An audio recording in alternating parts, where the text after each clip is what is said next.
Live from a scary dungeon where we have been kidnapped, it's the Socially Awkwards podcast. I am Blake Mattahoochi, and he is the Brand Canyon.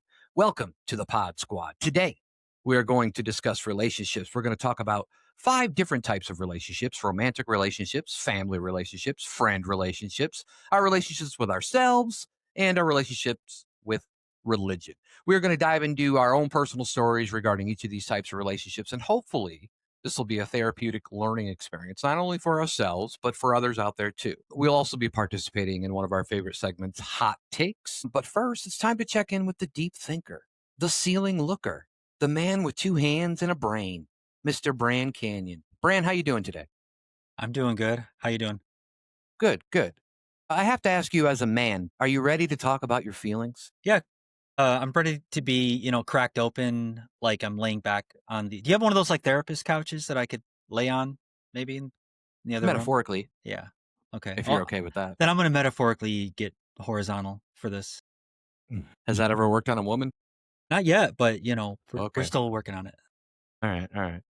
All right. So I think today, I think the first thing that we should jump into is we're going to talk about some romantic relationships and just kind of, our past and, maybe kind of how it shaped our futures and who we are today. And for all of the listeners and the viewers out there, Brandon is single. So if you want to go on, I don't know, he might be on a dating app. I'm not sure. I'm single as well, but I'm not on a dating app because I usually get catfished. And I don't mean like the other catfish. I mean like it's usually literally a catfish that I get matched to. And it's just I think it's weird. But Yeah, let's talk about some. and you're Go matching ahead. with like a panfish, right? So Yeah. yeah. Yeah. So it's really it's bad. Sometimes I'm matched with like a tuna fish, and that's cool. Tuna fish is great to eat, but trust me, you don't want to smell that smell all the time. Yeah. Yeah. Yeah. Um, all right. Well, let's talk about romantic relationships. Let's talk about our past. Let's get the people to know how we are and how we got here and all the people in the past that we may have fucked over or maybe they fucked us over or whatever happened. Do you want to do this first or do you want me to go first? How you want this? Well, I can start off. I All right. maybe I can start off about the journey that I've taken through relationships a little Yeah. bit. Start with when the strip club. Start with that one. Yeah, so the bubbly was flowing, the music was bumping, and That's how all stories start with the strip club. I All right. didn't Yeah. have Take it away. yeah, I didn't have my first serious. I was a little bit, I think, a bit of a late bloomer, and I didn't get into serious relationships until probably around like 18 or 19. So this was like after high school. In high school, I was, I think, afraid of relationships. Maybe at that time, I don't know if I would have said that, but now looking back, I think I was afraid of it. I wasn't really sure how to like what it would look like to have that kind of connection with somebody. Of course, I had thought about it and I had wanted it, but I think there was something about it that scared me. And yeah, early on in relationships, I think that the biggest problem that I can identify now that I always had was I had a lot of insecurity issues early on. And for some people, I mean, I think insecurity in relationships can come out in lots of different ways. And some people get physical or some people are really jealous all the time. For me, it was more of an internal insecurity that I think I was always afraid that the other person was going to stop loving me at some random point. That or there's this concept of being like of imposter syndrome that people will often have in their jobs or in their careers.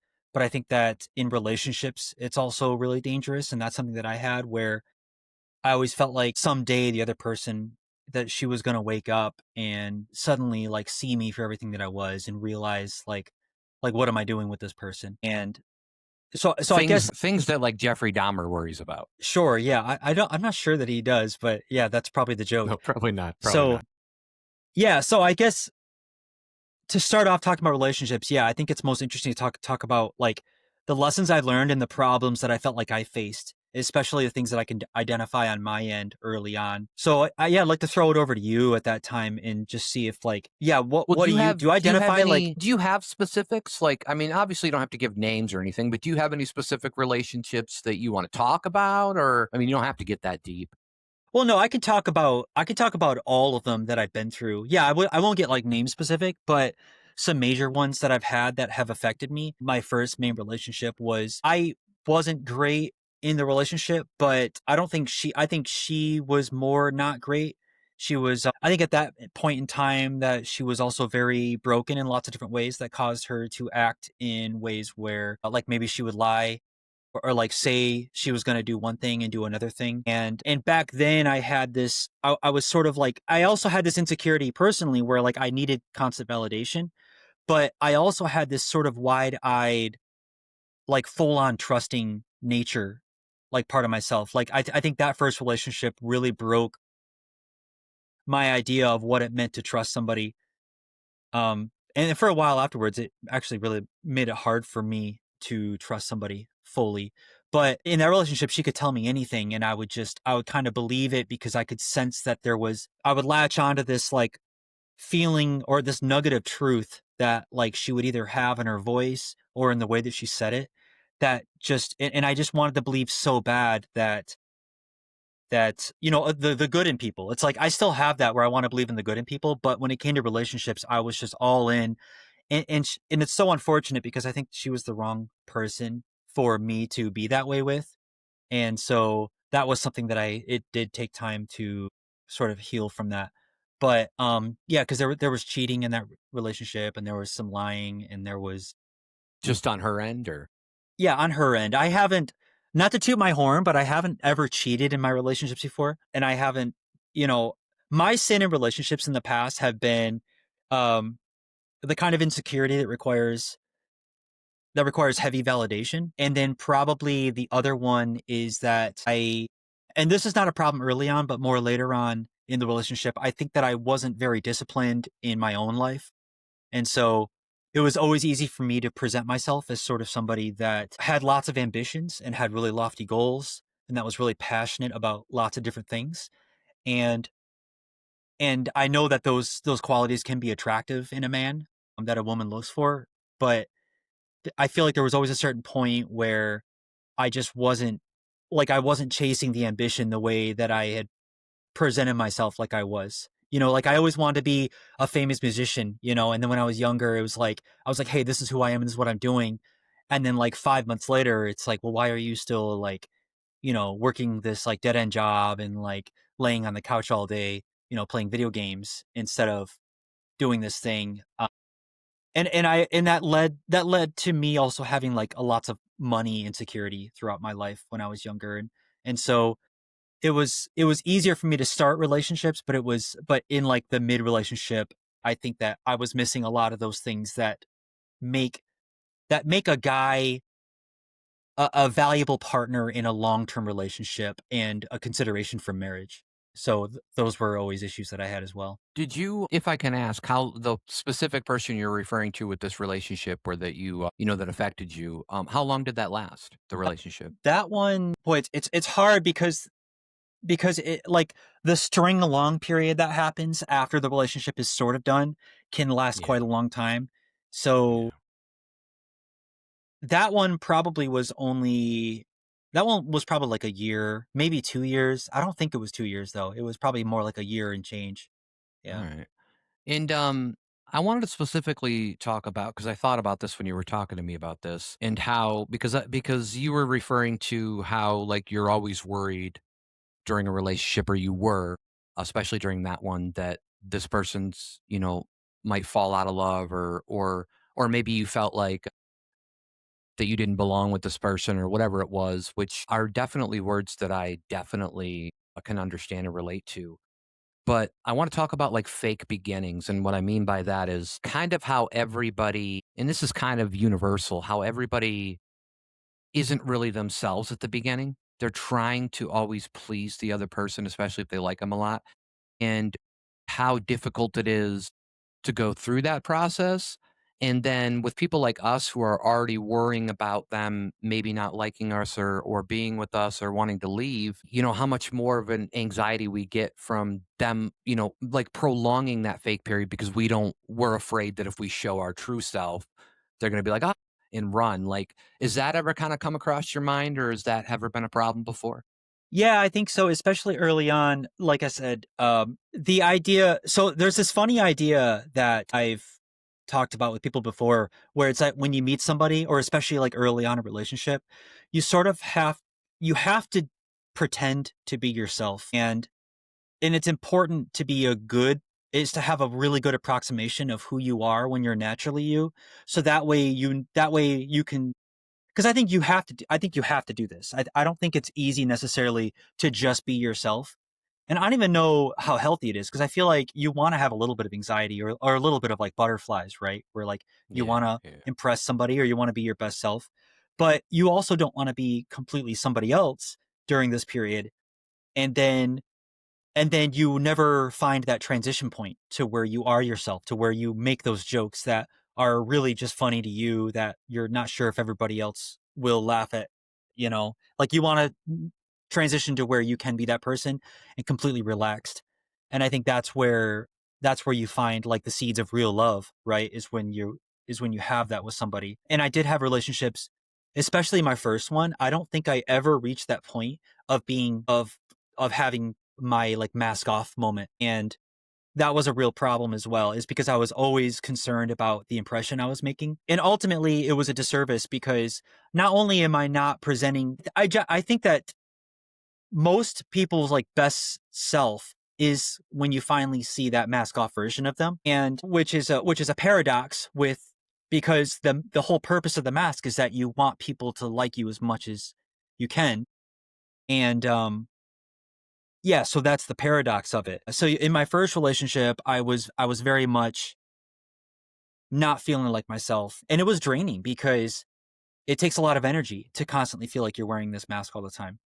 And Right. so you're like you're always wanting to be around this person, but then it's always draining the energy from you, and it's like it's when you're away from them that you just feel like you're wore out from the experience of being around them because you're trying to be your best self. And so I had that with that relationship, and then probably with the relationship after that I didn't have that as much. I had that, there was a period of that, and then I had something that resembled more true love. And then I also had a relationship a while after that that was much more serious to me. And that one that one I regard as being one of the most authentic relationships in terms of how I presented myself.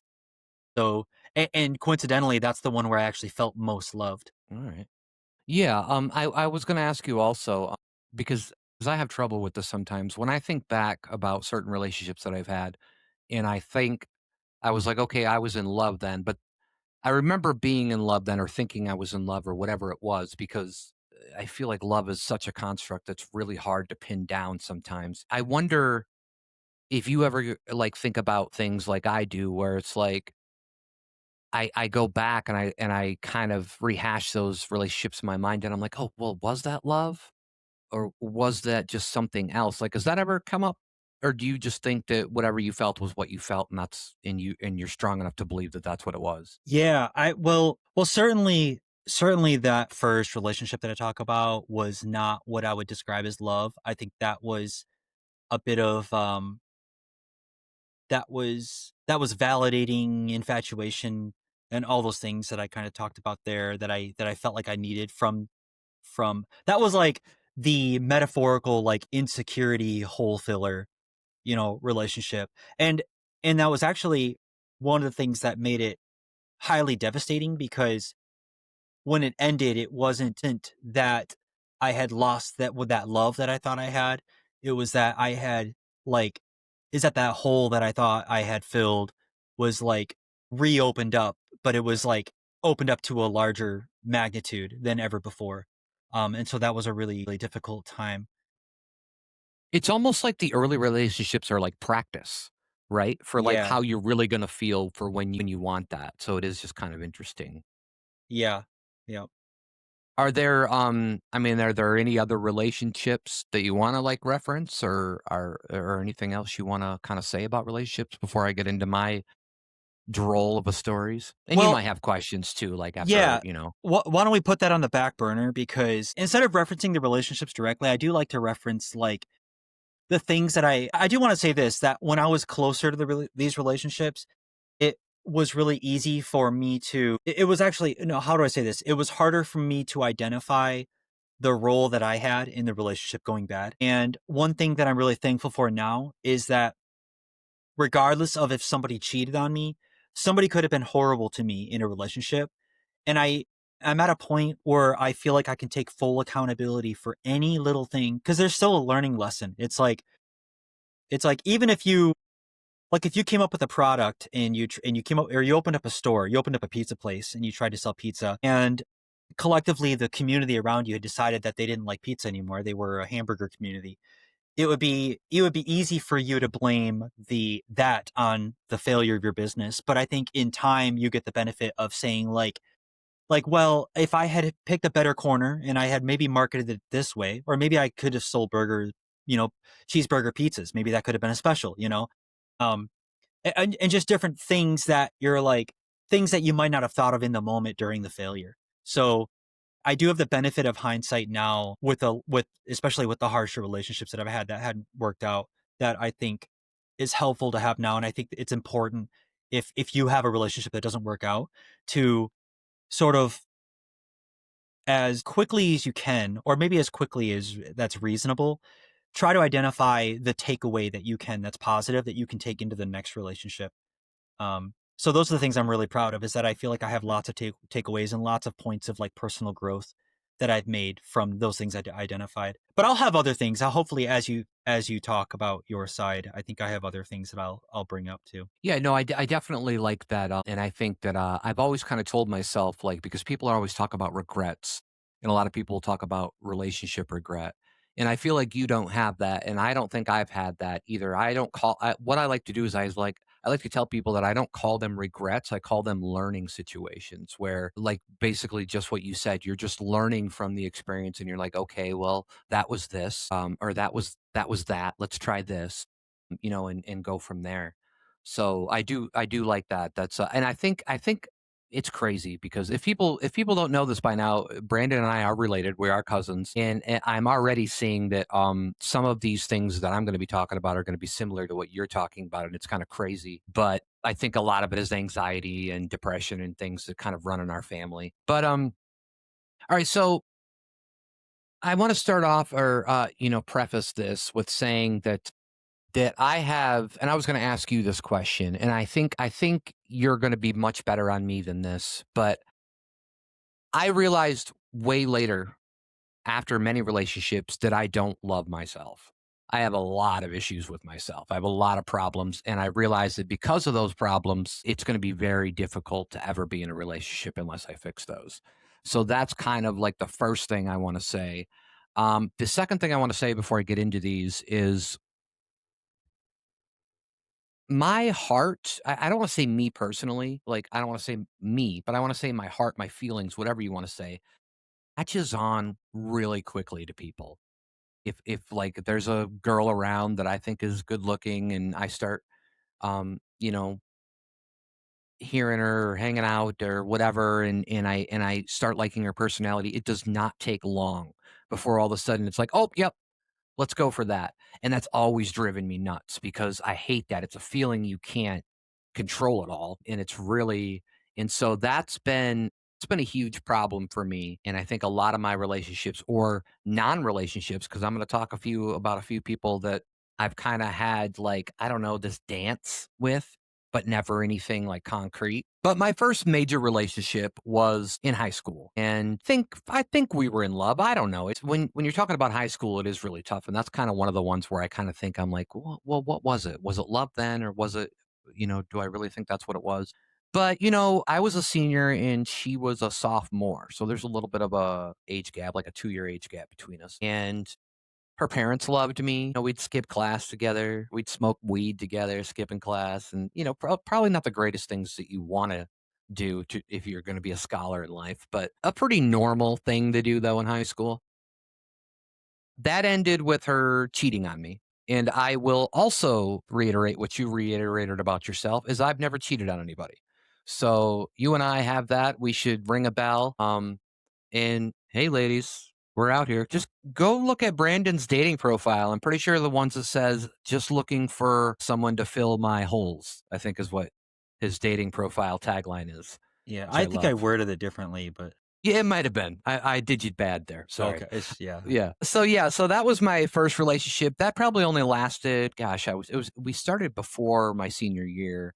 And then I think we broke up like literally like a week before I walked for my graduation. So it was a little less than a year. And then I had another relationship with a girl I worked with. A lot of these relationships are going to be people that I've met through work after this because I can't just go out on my own. Plus, I should tell everybody before they know I don't drink and I hate bar settings, so I don't go to those places where that's where feel like a lot of people would meet people, and go from there. But it wasn't the kind of thing people always told me like go to a bar and meet a girl. And I'm like, well, I don't drink, so why would I want to go to a bar and meet a girl who's always drinking? Like, I don't know if she is. Maybe she's just one night having fun. But I don't mind dating people that drink. But if they're going to be at the bar all the time, it's like, well, that's not going to be fun for me. So that wouldn't be right.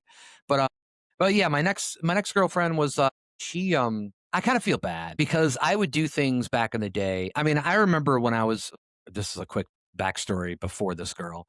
Before I was even dating anybody, I felt like I was at like 14 or 15.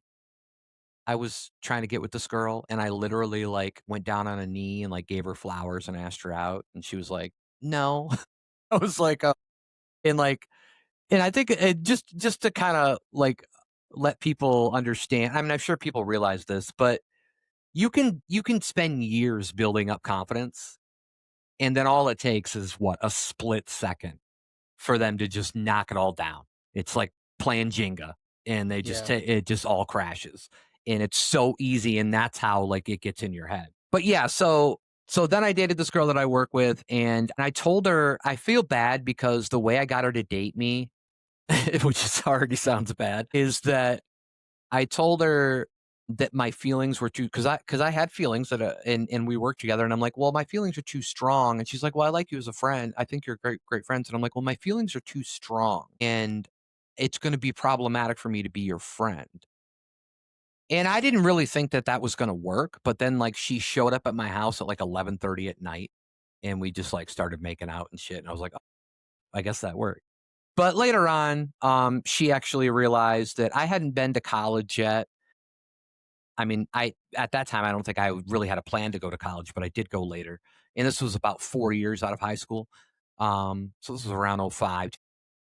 And she kind of figured, she's like, well, I want to be with somebody who's got a plan. And I didn't really have a plan. I was just working at a pizza place, just living it up, smoking my weed, hanging with friends, playing basketball, doing shit like that. So we broke up.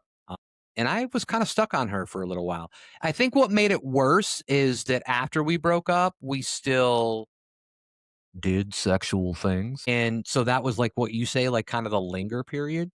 And then that like kind of that was probably a bad thing, even though it was enjoyable. It was probably a bad thing for my mindset, obviously, because then I'm thinking, oh, I can hook her back in, I can hook her back in. And then eventually she just cut everything off. And so it was actually more detrimental to me to let it continue on like that. Then I dated a girl that I worked with. This is when I worked in the mall.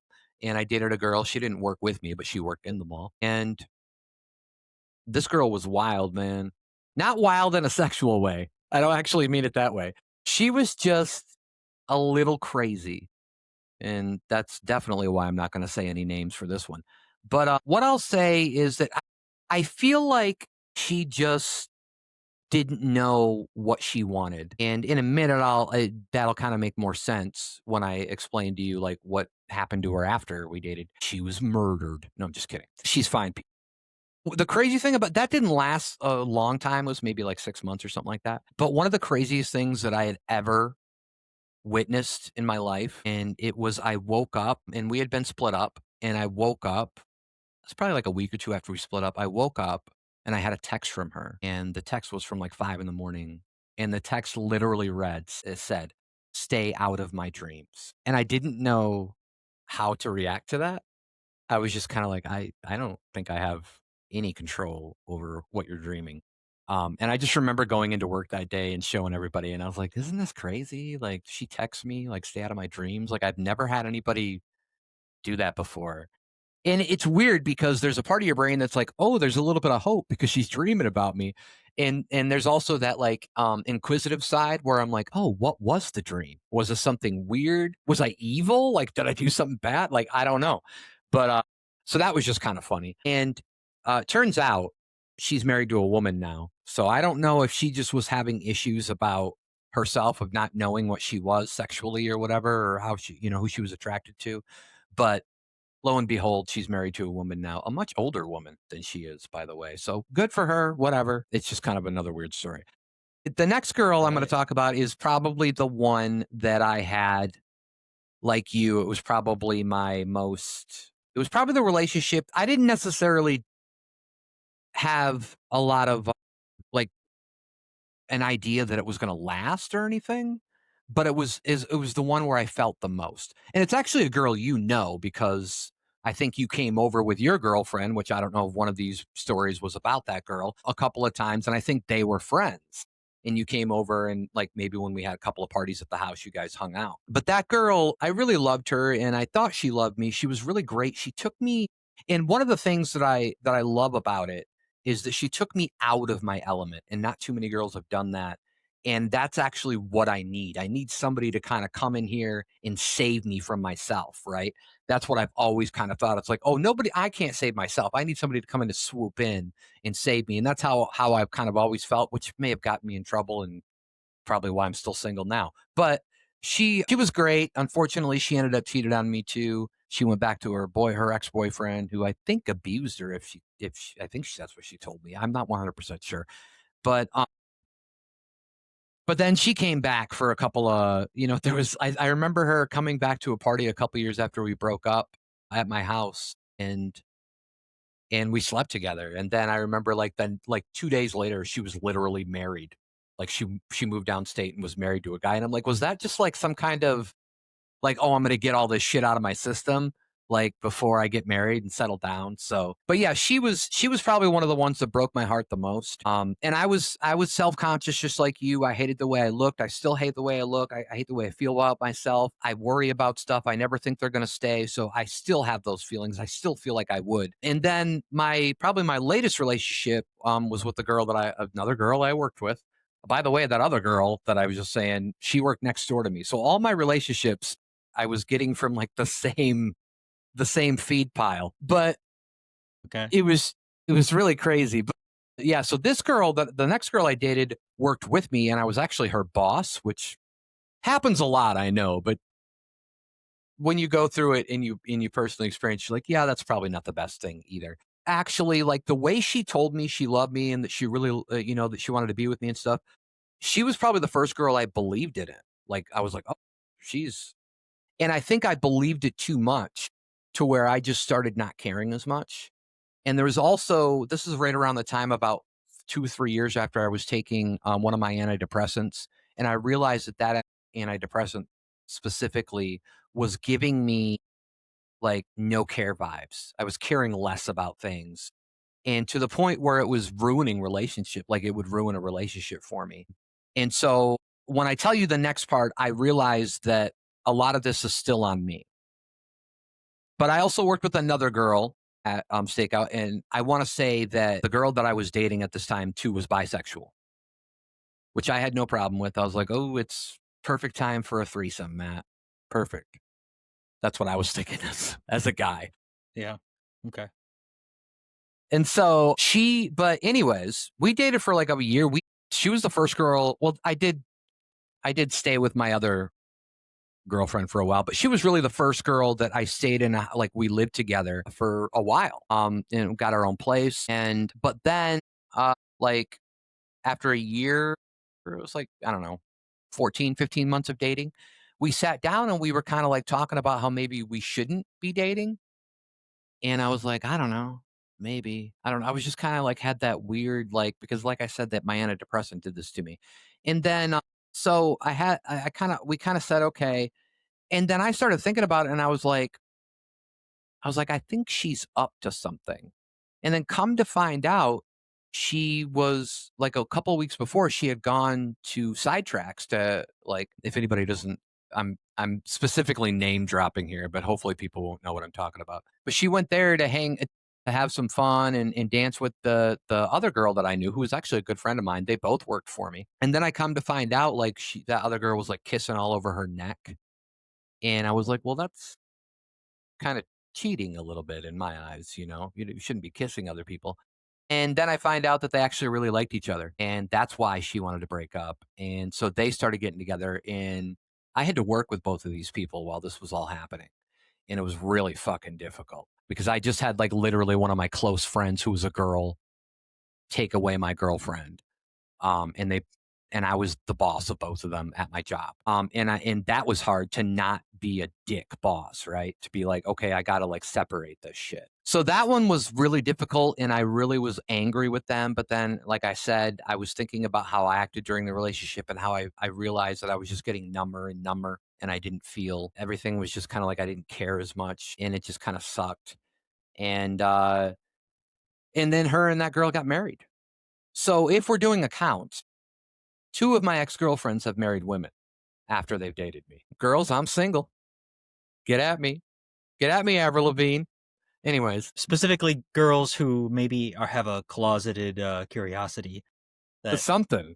Yeah, yeah, it's very yeah, weird. I because like to I mean, people will come at me with a joke where they're like, "You were so bad you made them lesbian." And I was like, "No. No, no, no, no, no, no.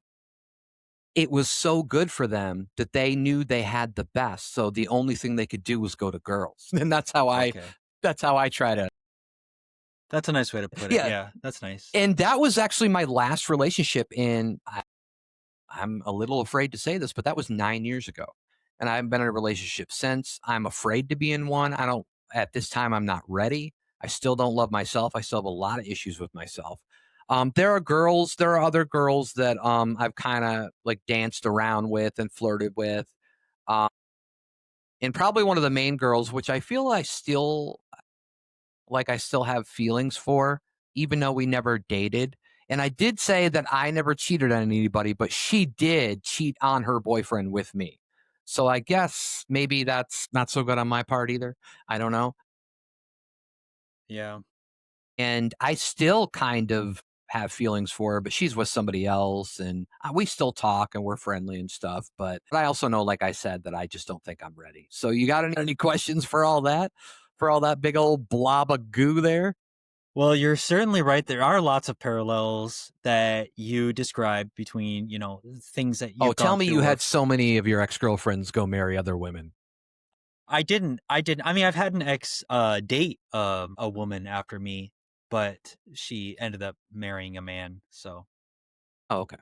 So I don't have the same I can't rely on the same sort of like No, that's all right. story in my head as you can, which is unfortunate. But I did want to touch on the cheating thing because and I don't want to say the obvious thing about cheating, but I do want to say like that one thing that's interesting is I actually have never really fully understood the cheating anger that guys have towards other guys.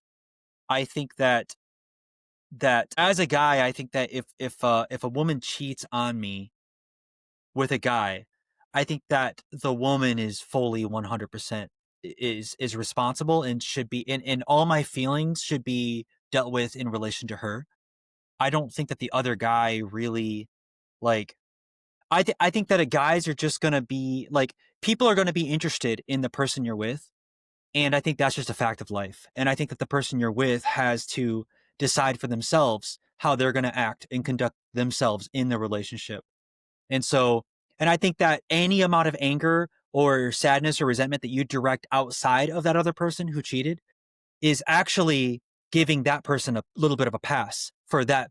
Like, if I direct 50% of my anger towards another guy and I'm like, I want to fight you, it's like that should be directed towards her. She needs that full accountability because she's the one that did that. And she's the one that set up that sort of promise and that broke that you had between you guys. Another thing and this is something that is kind of sad and I'm not sure how I feel about it now, but cheating has always been a really large deal breaker for me. Like in my relationships, like if you cheat on me, that's usually the moment and that happened because my first relationship, I think that it was such a fuzzy time in terms of like, were we together, weren't we together, or what were we defined as while the cheating was But you happening? guys were like the Ross and Rachel. Yeah, they were the Will Ross and they? Rachel. Won't Yeah, they? Yeah. yeah, will they, won't they?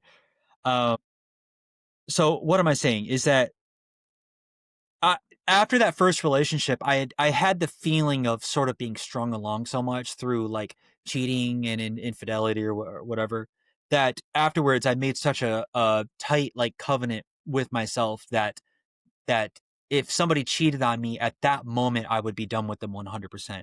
And I have lived up to that. And there have been times when somebody, I think my most recent, most serious relationship, which was a while ago now, there was a moment where she did cheat and I was done, and it was like and it was the heart it was the mo it felt like I was an insane person to choose something that I didn't wanna to do something I didn't wanna do. It's like it felt like how I imagine skydivers feel when you go skydiving and you don't do it because you wanna do it, you do it because you know it's one of those lifetime, like, milestone experiences that somebody should experience, but yet you personally don't really feel like doing it at all. You don't like heights, you don't like any of these things. So I'd imagine so people do that because they just know they should, because they know it enriches their life in some crazy way. And that's how I always felt about cheating was like, and especially the last time where she cheated and and every fiber of my being was like, and even she was had the door. She was like, maybe, we can work through this. And I loved her so much that everything in me wanted to be like, all right, fine, let's figure out how to work through it. But I just had this like this voice in my head, or not this voice, but this covenant with myself where that was it. And it was it. And I left her after that. And the thing that saddens me is that that seems to be not just a little bit common, but extremely common. Like I think almost every single relationship that I know, like everyone that I think of with myself, ones that you've talked about, and then ones that I think about of like people around me, it's like cheating is actually more common, I think, than not cheating. And I would be surprised to find out otherwise. But if I had a crystal ball where I could see, because I think it's easy to lie about too, where people don't want to admit it because it looks poorly on your character to be like, I cheated, or even I stayed with somebody who cheated, right? That Right. can be embarrassing or shameful. But I think that I'm not sure. My perspective on that is like, I don't know. Like if I love somebody or if I was married to somebody and they cheated and they were expressed the possibility of reconciliation, I don't know how I'd feel about it now. I would want to believe that I would be just done 100%, but I'm conflicted because it seems to be such a common thing. Like every major relationship that I know of, that I know enough details about, it seems like there is some form of that has happened that people have had to work through. And I think that's sad for relationships in general. It's sad. And I don't know. I mean, what do you think about that? Do you think that I'm being overly harsh, or do you think that's actually an accurate sort of assessment of No, because relationships? you're talking about ending a relationship after cheating.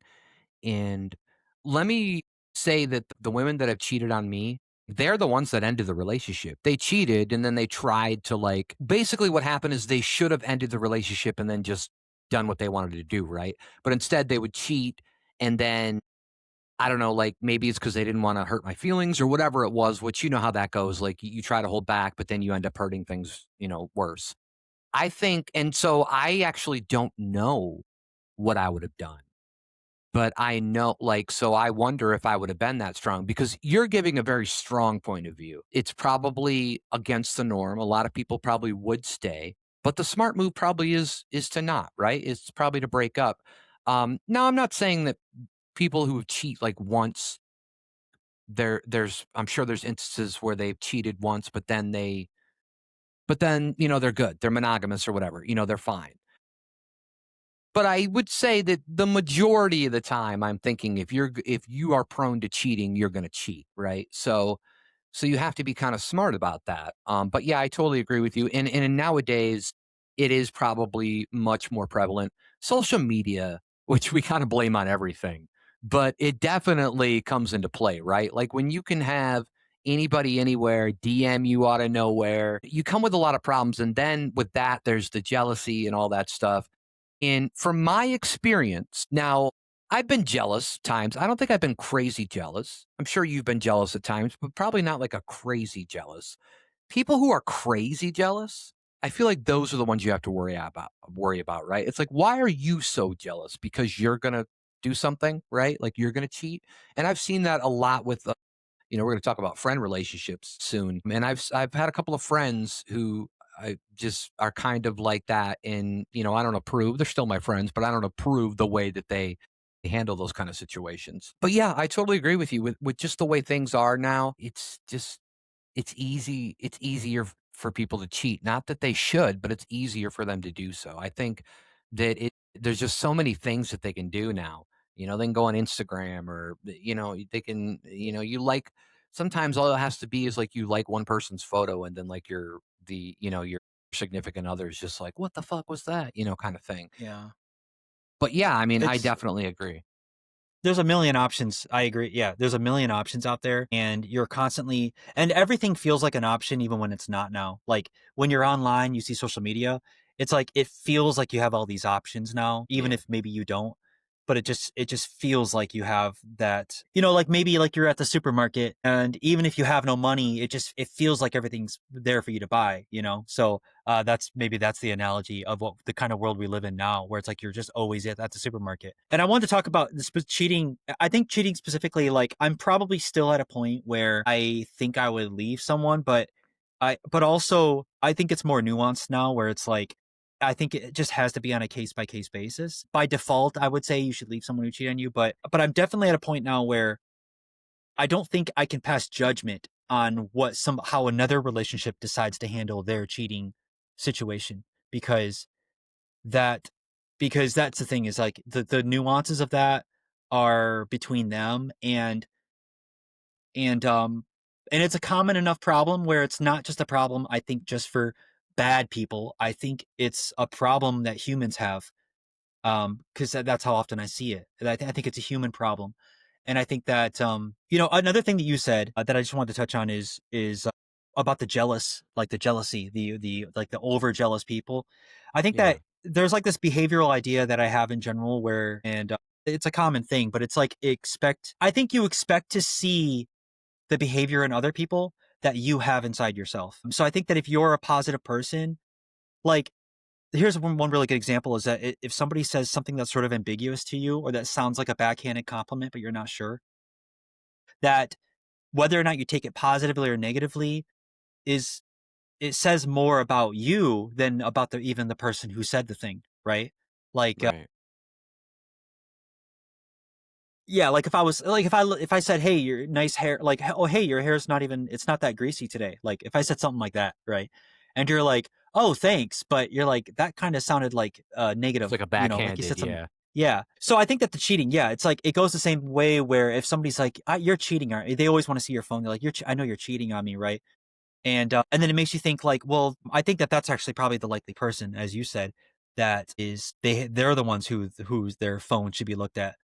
Right. That does beg the question, though. I do want to ask you, what do you think should be the etiquette for two people in a relationship when it comes to like looking at the other person's phone? Gosh, I don't know because both of my major relationships that I've had since we've really had like the advent of the smartphone or it became really like a popular thing, like the late 2000s, early 2010s or whatever it was. We just we didn't really have any rules, but it was like I don't look at your phone.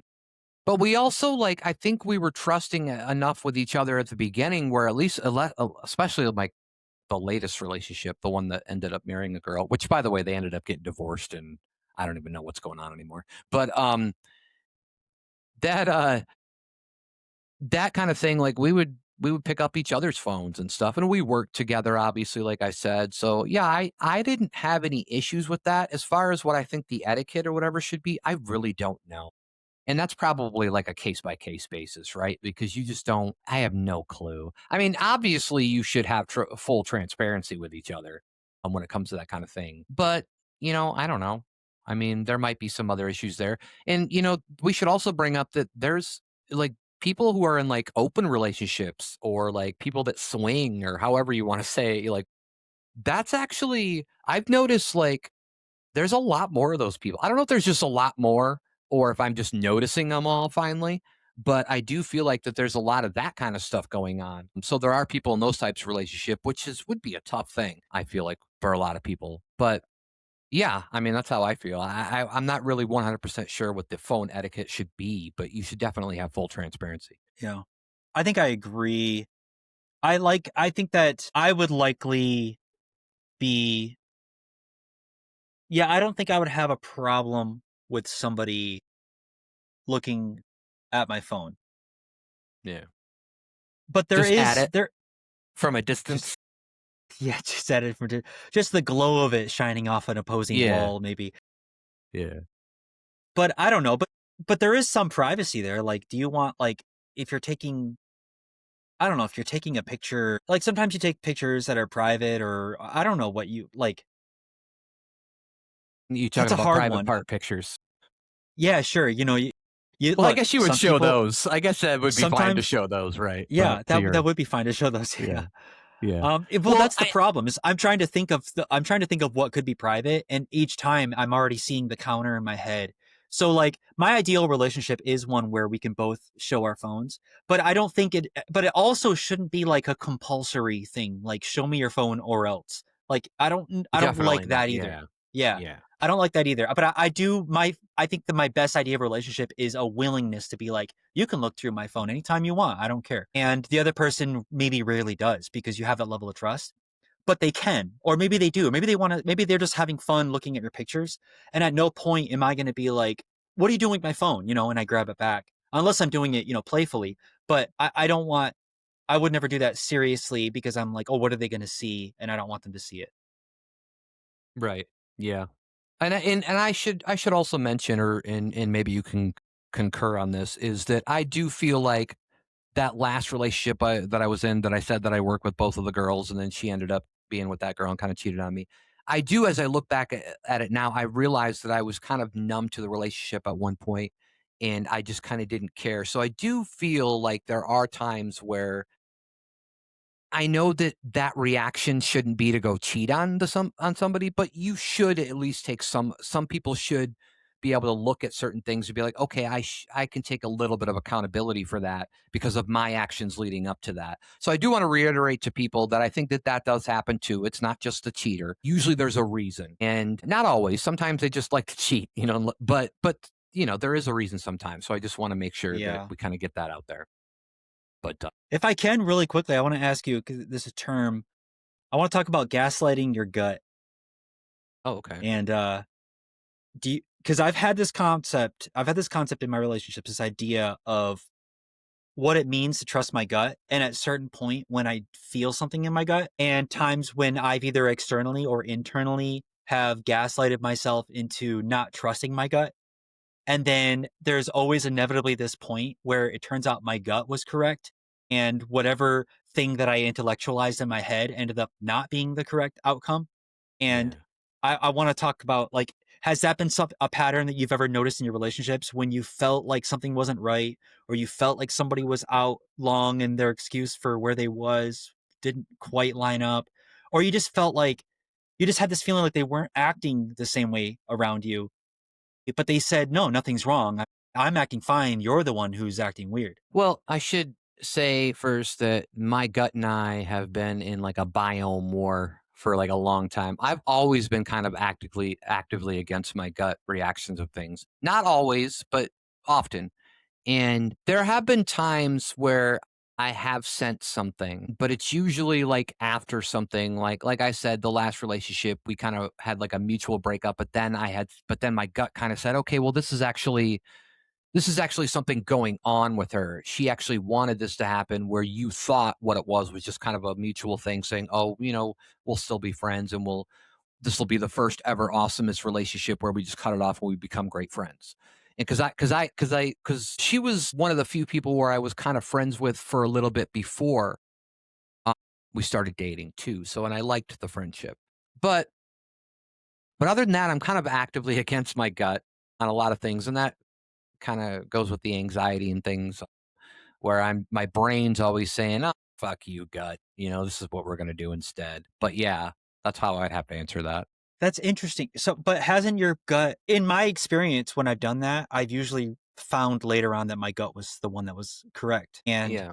have you not had that same experience where it turned out your gut, like, it just seems like evolution has it right. Like, whatever processes bubbled up in my brain that caused me to feel a certain emotion. And emotions are what I mean when I say like your gut is like what you're feeling. I mean, I guess you can feel a feeling in your gut, but it's more like this feeling that you have before you've had time for your brain to create its own patterns of behavior to be like, well, actually, this person did this and they worked late this night, so they were tired this morning, and that's why they didn't call me this night. Before your brain can do all that pattern creation, it's like you have this feeling. And and in the beginning, my early relationships, I constantly would gaslight against my own gut, and um, and I would feel ways, and I'd be like, that's just not true. I'd be like, they told me it was this, and then I'd be like, man, I need to, and I had to learn to not trust myself, and I think that's a really dangerous spot to be in a relationship is when you're like, oh, I can't trust myself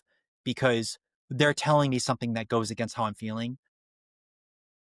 And also, this is a downside of me maybe being like an agreeable personality type, which I think that you would identify with. Yeah. But it's that No. when No, I don't. No, oh, I okay, don't well, agree with you. yeah, No, I'm not no, sure no. Yeah, I don't really I like you do. that much, but yeah. Yeah. But yeah, early on, it was so bad where I would feel one way and they would tell me it's a different way, and whenever there was a mismatch, I would assume that they were correct and that I was the one that had it wrong. And I think that's probably different, much different now. But that's interesting. So you don't trust your gut, and do you feel like your gut has it wrong? No, it's probably been right most of the time, but I don't fret on it. I think the main thing is like, I mean, my gut does a thing where like if I'm in a relationship early, it's almost like it's telling me it's not going to last. Yeah. And so Yeah, then it's like it's conflicting with it's like, well, my brain's already telling me that, gut. Like you don't you don't need to jump in either. that's And true. then it's usually, and that's happened a couple of times with relationships that I really probably mainly that I didn't even mention because they were very short or weren't even really relationships to begin with. But yeah, I mean, that's definitely been a thought. But yeah, that would be my thought on it is that's what happened. Yeah, that's a really great point because your gut can backstab you too, if you, especially with insecurities that you have. If you're constantly hyper sensitive to Yeah. any negative sign that you might receive, then maybe your gut is overly tuned. And I do have shades of that too. I guess I'm thinking about it through the lens of like every time that I've had something where like somebody cheated on me or it was towards the end of a relationship. Like I find like towards the end of the relationship, my gut is actually more correct that something is wrong. But Yeah. then there are other points, especially in the beginning, where it's like, shut up, gut. Like just be confident and be happy and be positive and just have a good time Right. and stop, don't bring people down with your insecurities and be like, You're almost actively trying to go against your gut at the beginning because if your yeah, gut's saying don't and you're like, well, let's see how this goes. Like don't be premature. I mean, you're not like, psychic or premonition, even though like sometimes it is. And so yeah, that's where I find myself. But yeah, I do agree with you like later on, like if there's something that's happened, then yeah, definitely I'll actually trust my gut more. That's probably the time when I do. But during the beginning, I'm kind of like, well, fuck you. Like, let me just see where this goes. And then maybe it is right. I don't really know because at that point it happened so early. And then maybe the relationship lasts like 8, 10 months, a year, whatever, however long it lasts. And then I'm not even thinking about the gut reaction, right? I'm thinking about all my brain reactions and about like, oh, this, that, and this. So like I don't even remember the initial gut reaction like 2 weeks in when it was like, I don't know. So it is that's how I would see it. yeah, Pretty that makes crazy. sense. Yeah. All right. Well, gosh, yeah. I mean, relationships are definitely crazy, man. They're roller coasters, right? And in relationships, it's always funny that the word is relationship because you can go out on a boat, and you can go out on a little pontoon boat. Well, it's actually big, or maybe a kayak or canoe. But when you're in a relationship, man, that thing's big. It's a ship. First of all, it's not a boat, and you both got to be on that fucking thing. And if anybody even starts teetering off and falling off, and and you're not part of the Titanic anymore, it's an issue. And So it is interesting that it's called a relationship. I should have looked up the origin of that word before we started this. That might have been interesting. Yeah. It might Um, be like when you mail something, when you ship something, but that yeah, means that's how the first relationships were. Well, actually, I guess they weren't. They didn't probably have mail. yeah, but it's funny because when you ship something, it doesn't actually go on a ship. That is, what do they call that? There's ship and there's freight and there's Freight and yeah, yeah. I don't. yeah, so the They just terms call it don't like a line big up. ship. Yeah. Yeah, it is weird. It is weird. But I guess maybe that's where you get like there's more fish in the sea. Like I don't know if that has something to do with it be called a ship. I don't know, but that's kind of the old adage of hey, there's more fish in the sea, and it's like, well, I've already been matched with a catfish. I don't need any more fish. Yeah. So Yeah. it's difficult. And no tuna. Yeah. Any other thing you want to talk about with romantic relationships before we move on? I think that like I don't know if I have a good takeaway. I was trying to think if I could distill it down into anything useful, but I think that like though the one thing I have to say is that it's really hard to be judgmental of other people's relationships because love is really powerful and it's there's so much nuance in every relationship and that I do and this is a common like self-help thing that has made its way around I think the internet, but I really do believe in the idea that you can't be afraid. Something about getting your heart broken. It's like you can't be afraid. You can't be so confident that you won't get your heart broken. You just have to be confident that you've learned enough lessons now that when your heart does get broken, that you can put the pieces back together and move on because that's the kind of person you are. And I Yeah, think that's a better I don't place. have that. I don't have that at all. But I Not think that's very a well, better anyway. place. If you can get that, I think that's a better place to Yeah. cultivate your confidence, is the confidence that you can pick up the pieces. And I think that's a better way to allow yourself, because it's because you're not allowing yourself to experience love. You have to allow yourself the possibility of that same shattering of the pieces Yeah. of yourself. And that's a really hard thing. So I think the confidence has to be in that you can put the pieces back together. And that's the best place to put it. Well, let's really quick. I already know right now, and we should let the viewers and listeners know that because we've been an hour into this thing and we're still talking about romantic relationships, that this is going to be a two-parter. So we can talk about this a little bit more, and then we will have a part two of the rest of this episode. We'll get into the relationship with friends, but I want to ask you about a couple of adages. One is love conquers all. Do you believe it? Where were you when it happened? And who was it? No, I'm just kidding. Do you believe it? I think that love conquers all. I think love conquers a lot. Yeah. I would agree with that statement. I don't think it's all, but I think it's a lot. Yeah, I think Yeah. it's a lot. I think love conquers a lot. And I think a lot is still very meaningful. And it doesn't Yeah. have to conquer all for it to still be really powerful and have the impact that you want it to have. But I think love conquers all is too black and white. And it's not. And I think it's like a short sighted way to think of love because there are important things. And also, it depends on how you define love. Because if you say love conquers all, then all somebody has to do in a bad situation is, somebody in an abusive relationship that might twist what they have into what they think love is.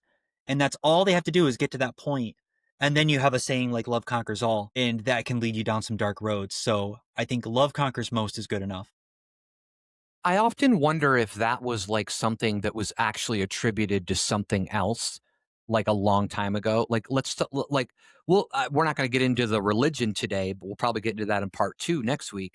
But what if that was just like a religious thing, which I could totally understand? Like love conquers all. So then you're talking about like love for God or whatever would conquer all, which would make much more sense in a religious aspect. So I do wonder, and like I said, I don't have any information of the origin of the adage, but it would be interesting to know if like it's like, okay, well, it started off as like a religious thing, and then people just kind of attributed it to like relationships.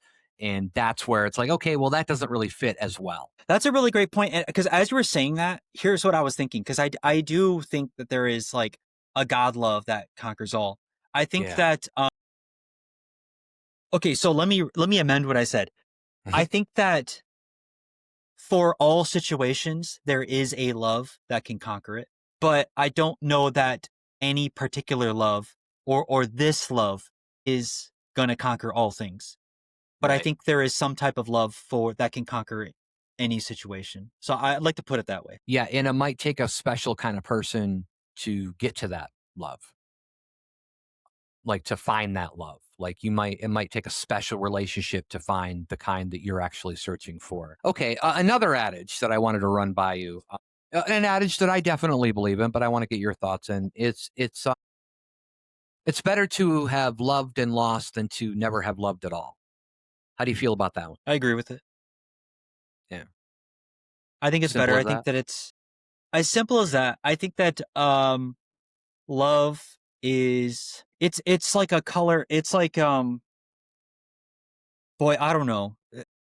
What's a good analogy here? Imagine you're a painter, but in order to work with a color, you have to eat the fruit of that color. Yeah, I'm a Now, but painter now. I imagine got it. you're a painter. In order to Yeah, paint with a color, you have to eat the fruit that pertains to that color. interesting. So, but imagine that to attain the color, you eat the fruit, but you can only eat the fruit one time. So, I think that the fruit of love is a type of color that we get to paint with the rest of our lives, even if we only got the chance of eating it once. Interesting. Interesting. All right.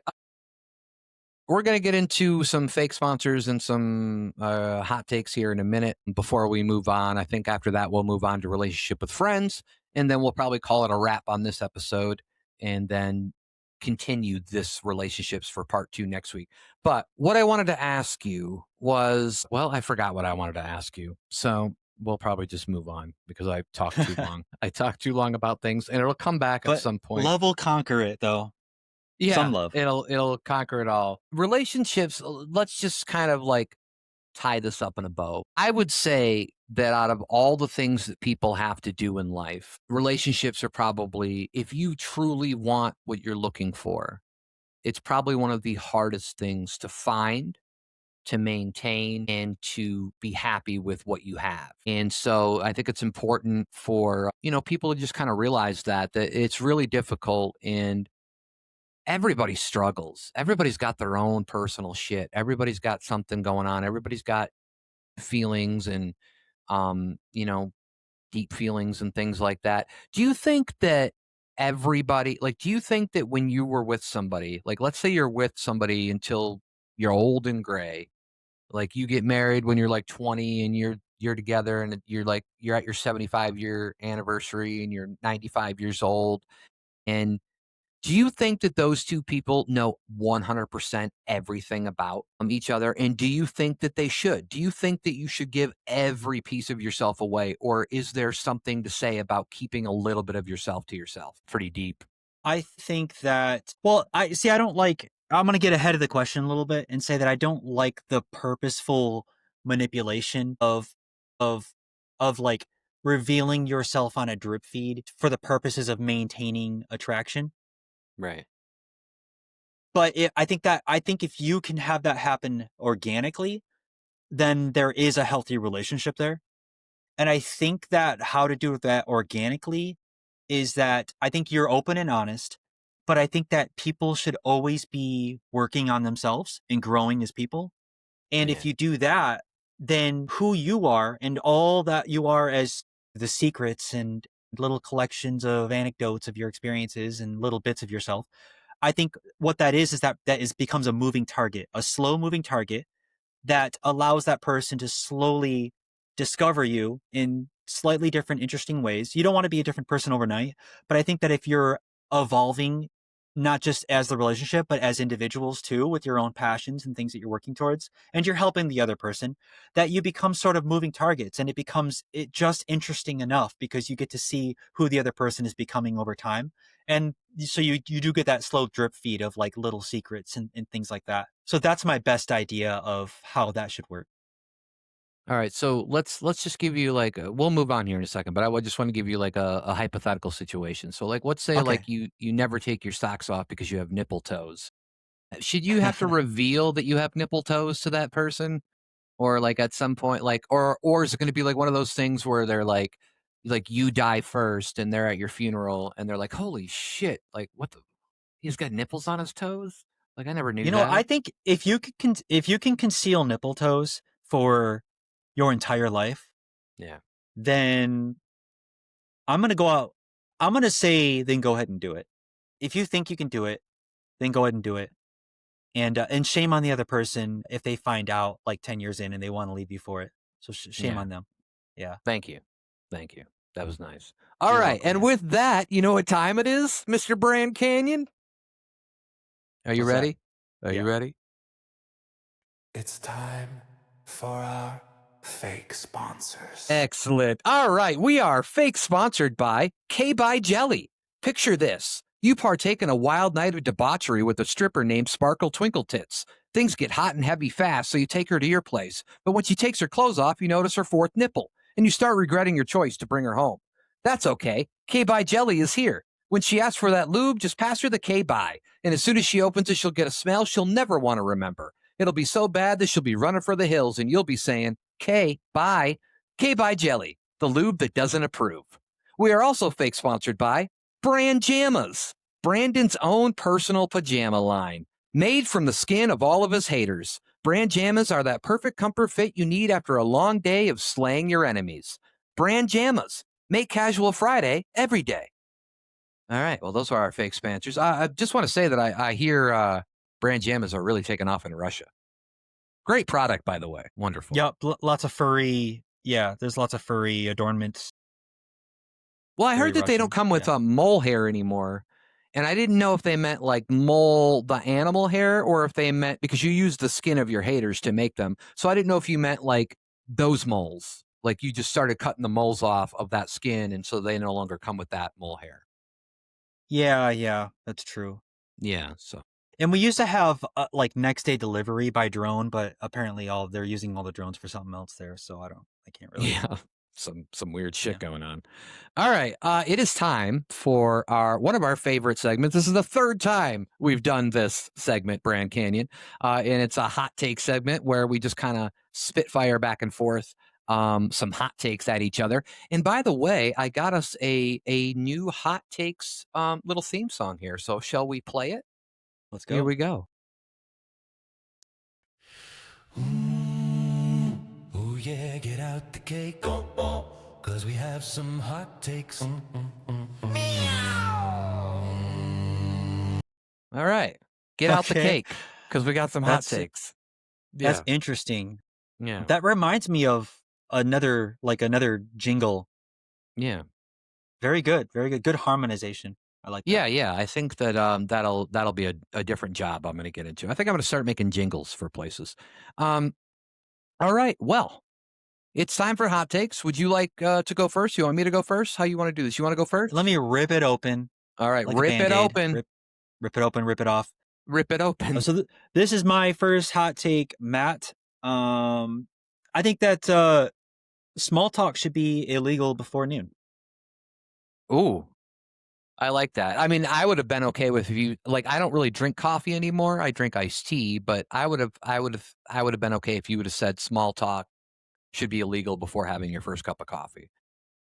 But noon's good too. But yeah, I like that. All right. I've got a hot take for you. Furbies are alien spirits trying to communicate with us. Yeah, Yeah, that makes that's sense. how I got probed because I was talking to a Furby. Yeah. I didn't get probed by the Furby. I got probed by yourself. Could have been Jeffrey Dahmer Yeah. for all I know. I don't know. Yeah. Yeah. Okay, He was I get around. that. Yeah. Yeah, I can believe that too. Okay, well, I think I got a hot take here. I think that a 20-minute nap should legally count as 2 hours of productivity. You know what? I agree with this. And here's one of the reasons why I can't take a 20-minute nap. It would never happen. It would never work. I know so many people that'll say, oh, I take a 20-minute nap and I feel refreshed. And I'm like, how the fuck do you feel refreshed after 20 minutes? It takes Yeah. me an hour to fall asleep, let alone try to sleep for 20 minutes. So I like that. Because if you can do it and feel refreshed, then that is worth a lot more than just that 20 minutes. Well, I saw a study that said that. So there's a study that looked at people that took naps. I think they were 20-minute naps. They were fairly short. And then people who drank coffee. And what they showed was that the people who took the naps reported that they felt worse than the people who drank coffee. But on the on the tests, the people who took naps did better on the tests than the people who drank coffee. So what it showed is that the naps are actually better for you, but they feel worse. Interesting. Yeah. Okay. Yeah. Nobody wants to feel worse. That's the shitty part. So you Yeah. automatically feel like that you're not cognitively there.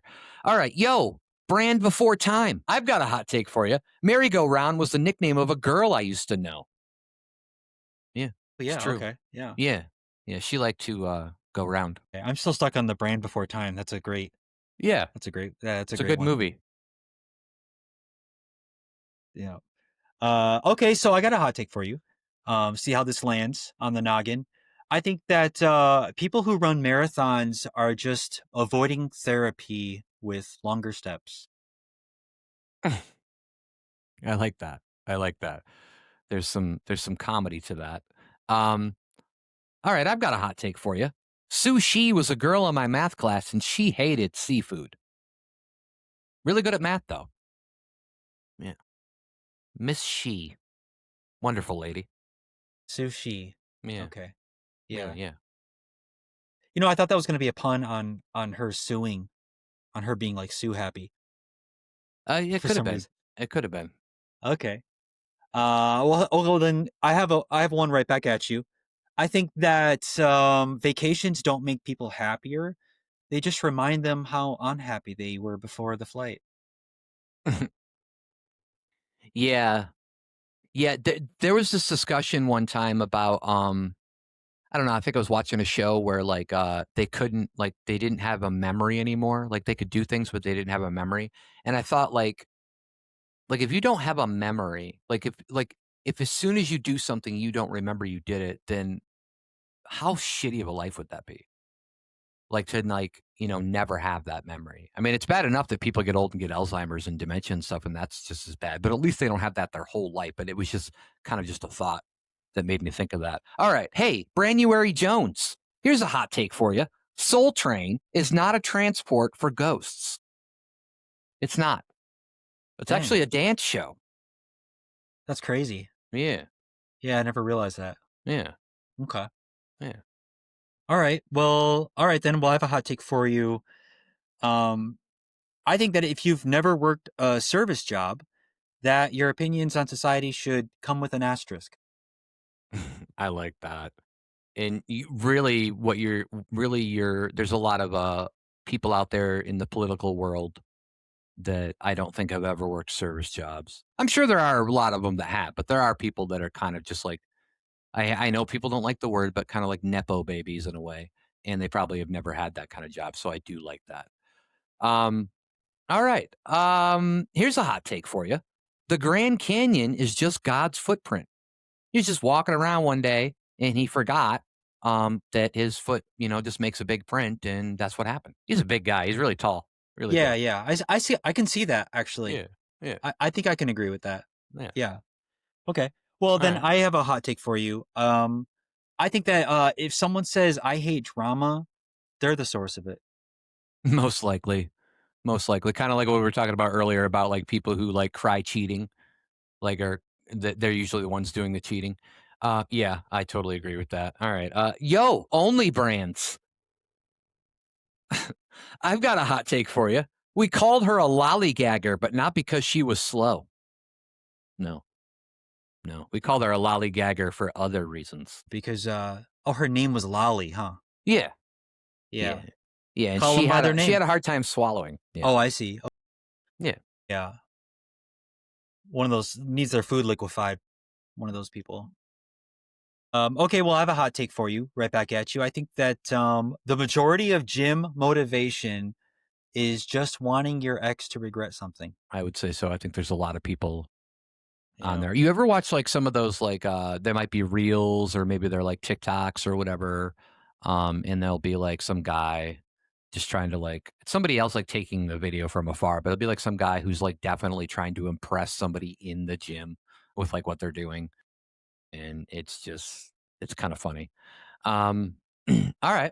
Well, I've got a hot take for you. Everything feels all right, all right, all Drive a Lincoln. It Yeah. does. It does. Yeah. Yeah. It's nice. It feels nice. Is it just all That was right a though? bad McConaughey, but Is it it just feels all right? nice. It's just all right. Yeah. Okay. All right. Well, my hot take then, in response to that specifically, is that I think that people don't fear failure; they just fear someone noticing they tried. That one's deep. That Yeah, one's deep, man. That's why you're you could the ceiling looker.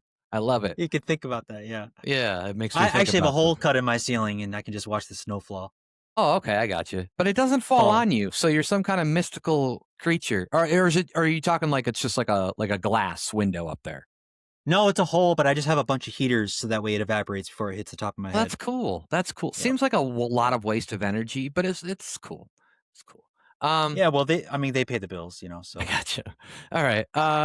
Who the snowflakes? I don't know. Okay. yeah. No, Anyways, the big they, I got you. Washington, they up in Washington, yeah.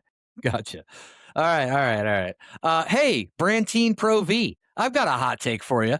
A producer is really good at pooping. He's a professional deucer. Producer. Yeah. Yeah. I like that. That's a good one. Yeah. It's nice, isn't it? I think that might be one of my favorite hot takes that you've had. Oh, excellent. I Yeah. gotcha. All right. Cool. Yeah. All right. All right. Well, then I got one. I think that I think nobody's too busy.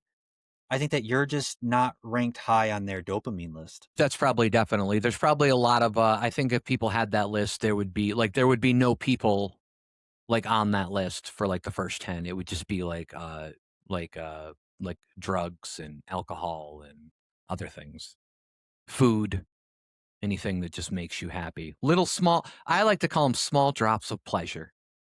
Little things in life that make you happy. Small drops of pleasure. Some people would say that that's. It seems sexual, but I'm not trying to be sexual. I'm just saying small drops of pleasure. All right. Well, I got a hot take for you. Antelope is not a quickie ant wedding in Vegas. It's an animal. Okay. Yeah. Yeah. I Yeah. like that. Yeah. That's good. Those are great hot takes. Yeah. Man, Thank you. I got to kick mine up a notch. Okay. Man, that's a good one. Okay. So this is, I believe this is my last hot take. And I hope you like this one. I think that the real midlife crisis is not buying a sports car. It's realizing you've been living on autopilot for a decade. Yeah. Yeah, because those years can go by fast. The older you get, the faster those years go by. By the way, I love like right before you take you say your hot takes, you like look around like to make sure there's nobody like it's like a secret. You're like, hey. That's me looking at my list of hot takes. Oh, I got you. Okay. I wasn't sure. It would have been great. Yeah. Like you could have just played that and said, no, that's all for show. That's all Well, for show. I read it and then I try to do the politician thing where I look back as I'm finishing the sentence. So it's I got you. It's not obvious, but you're very keen on those things. So Look for the Brand Canyon to be running for president in I don't know what, like 15 years maybe? 15 years? Yeah. 16 I'm very years? good at using my thumb to point. So dude, you're 50% there. yeah. That's like the main thing you need. All right. The final hot take, not anything crazy. This one's going to be pretty normal. And I think everybody's going to love this one. I've got a hot take for you. Being socially awkward is the new normal. Yeah. There it is. Yeah. It's the new normal and I love it. So Oh yeah, get out the cake, cause we have some hot takes. damn cat always in there. That's good. That's so All good. right. Well, those have been hot takes and fake sponsors. And so I think what we're going to do is we're going to just talk about our relationship that we have with friends, maybe, kind of get them an idea of the kind of friends we've had along the way in our lives. And then we'll probably just wrap up this episode and have part 2 next week. So do you want to talk about relationships with friends? Do you know Ross, Rachel, Chandler, Joey, and Monica? Are you friends with them? I know some of them. Yeah. Some of them are, I'm iffy about. All right. Ugly naked Relationships guy? with friends. Yeah. Yeah, him too. Yeah. Close friends, very close. Yeah. So, relationships with friends, I have friends. I've had friends and I hope to have more friends in the future. I don't think I have as many friends. I'm not sure if I have as many friends as the average person or not. Um, Gosh, I never thought about that. I don't know what the average would be, and I don't even know how would they even get a like a legitimate average? Because wouldn't people lie? They'd be like, "How many friends you have?" "Oh, I've got like 500 Facebook friends, bro." And yeah. then it's like, yeah, no, that's not what we Yeah, mean. how do you define what a friend is? Right. Um, Let me go immediate because I immediately when we're talking about these things, I immediately think of where I've had to put in the most work or where I've identified like my personal pitfalls or failings or things like that. Um, so if it's not obvious that I've been, I've dived. What's the word? Dived. I've Yeah, divin. you've divin. That's the best one, I've yeah. If it's not obvious, I've divin into like the personal development, self help world Well, that for a long sounded so time. great too, by the way. That was great. What That was divin? flawless. Yeah, I like that. Thanks. We just made it up. Let's go with it. Yeah. So after had divining for such a time, I I think one of my failures though is I think I've had a hard time previously developing and probably still do with closer relationships with friends. Um, I think that my relationships I've gotten very close with, but with my friendships, there feels like sometimes it feels like a little bit of a barrier that I have up there. I don't know. I think it's a barrier on like the emotional aspect of it. Although I do have some friends where I feel like I've crossed that barrier in a healthy way, but it has been something that I've struggled with more in the past where I always felt like I kept people at arm's length, except for of course the girlfriend that I had or in the relationship, and that's usually the person that I reluctantly let in but so that's one of those things that I want to identify, one of those problems. I do have some I cherish some friendships that I have, and I I try now to I like getting into deep conversations, and I like talking about like, I'm not talking about, like, constantly crying on each other's shoulder, but I'm very much more transparent now with like, my emotional state or things that affect me emotionally or talking about how I feel about certain things. So, I don't shy away from saying, like, I felt very sad when I saw this thing or talking about, like I like as quickly as possible to get into, like meaning of life level conversations, right, with friends. Right. And I think that, and I've had, in my experience, that has elevated friendships up to a higher level. Do you So that's do the you first thing I have want to say on that. do you have certain friends that you feel like you can talk about that easier than others? Like you I can have do, deeper conversations with? I do, but if I sense that there's a little door open there, then usually I can walk through it first, and I'm fine with that. Well, if the door is ajar, you're coming in. Yeah. That sounds great. Did you? Yeah, let's put it that way. Um, that's so great, man. What a great line. Yeah. Um, It sounds like something out of a scary horror movie, but we mean it in a friend way, in yeah, an I open don't. conversation way. Yeah. Sure, yeah. Well, then maybe you didn't take it how I took it. Then I think there's like a sexual connotation on that, but Yeah. Yeah. Okay, now I yeah. got it. Yeah. Um, Yeah. maybe I'm the weird one actually. Now that I'm Yeah, saying you that. are the weird one. Look at you Well, I'm getting in just the thinking gutter. if it's not a door, if it's actually just a jar, and anyways, so I think that yeah, if there's a little door open there, then yeah, I'm busting the door down. But there's some people where I know that it's just not right for the relationship, or they're just not going to entertain it at all, and I can't, and I'm not going to force somebody in that direction because I think it'll be boring for both of us. There's some people who just live and thrive in like in like the sort of small talky world, and I think that you have to identify that. Um, I have come around to the idea though that I think that everybody. So I used to have this naive idea that people were there's some like really shallow people and there's some people that have depth to them, but I think that if you find the right buttons to push or you find the right ways to sort of to inch up to these conversations, to for have people reveal certain things about themselves, or just certain things about like their dreams and desires and wants, that I think that like 98% of people that you find actually have a surprising amount of depth and something that's actually interesting that you can uncover about them, or what they've been through, or their relationships, or their dreams, and their hopes and their wants. And so that's what I also try to take into new friendships. Um, and and I think that there's a lot of times where that aspect is missing. Yeah, what do you think?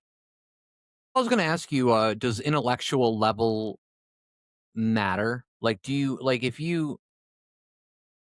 I would say that you and I are pretty smart people. We're not like obviously Mensa or anything like that, I don't think, but like we have a good understanding of common sense and logic and how things work and